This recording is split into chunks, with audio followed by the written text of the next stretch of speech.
మన దేశంలో ఎందుకు అని ప్రశ్నించడం చాలా తక్కువ. ముందు అది ఎటువంటిదైనా, ఏ పని చేస్తున్నా మనం చేయాల్సిన మొట్టమొదటి పని ఎందుకు, ఎలా, ఏమిటి అని ప్రశ్నించడం. ప్రశ్న లేకపోతే జవాబు ఉండదు.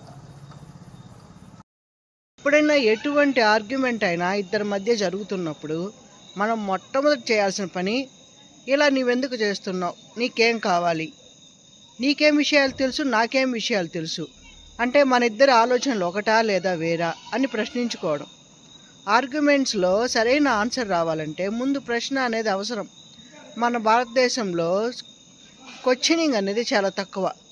క్వశ్చనింగ్ చేస్తే ఆ వ్యక్తిని తక్కువగా చులకనగా చూడటం కూడా చాలా ఎక్కువ. అంటే ఏ విషయమైనా సరే ఒబీడియంట్గా ఏం చెప్పినా చెయ్యాలని కోరుకునే వాళ్ళు చాలా ఎక్కువ. అది ఇంట్లో అయినా సరే, బయట అయినా సరే మనము ఇదెందుకు, ఎలా, ఏమిటి అని ప్రశ్నించడం నేర్చుకోవాలి. దానివలన మనకు సరైన ఆన్సర్లు దొరుకుతాయి. ఎదుటి వ్యక్తి యొక్క ఆలోచనలు ఏమిటి, మన ఆలోచనలు ఏమిటి, ఈ ఆలోచనల తర్వాత మనము ఆర్గ్యుమెంట్లో ఆన్సరు అనేది ఆ ఆర్గ్యుమెంట్ నుంచి మనం పొందొచ్చు. ఇంగ్లీష్లో దీన్ని క్రిటికల్ థింకింగ్ అంటారు. అంటే విమర్శనాత్మకమైన ఆలోచన. అంటే మనము ప్రశ్నించినప్పుడు ఎదుటి వాళ్ళు మనల్ని విమర్శించవచ్చు, కానీ దానివల్ల ఆలోచన అనేది పుడుతుంది. ఆలోచన సరైన దారిలో పోతుంది.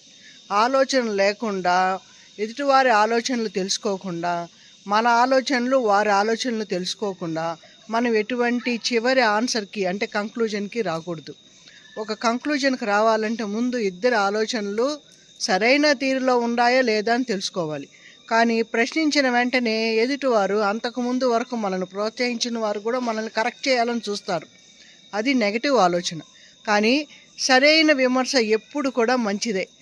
అంటే మనము ఏదైనా క్వశ్చన్ చేసినప్పుడు ఎదుటివారు మనల్ని విమర్శించినా అది మంచి విమర్శ అయితే మనం సరైన దారిలో పోవడానికి కారణమవుతుంది. ఈ క్వశ్చనింగ్ అనే ప్యాటర్న్ వలన సైంటిఫిక్ టెంపర్, కొత్త కొత్త ఆలోచనలు రావడము, కొత్త విషయాలు కనుక్కోవడము అనేది జరుగుతుంది.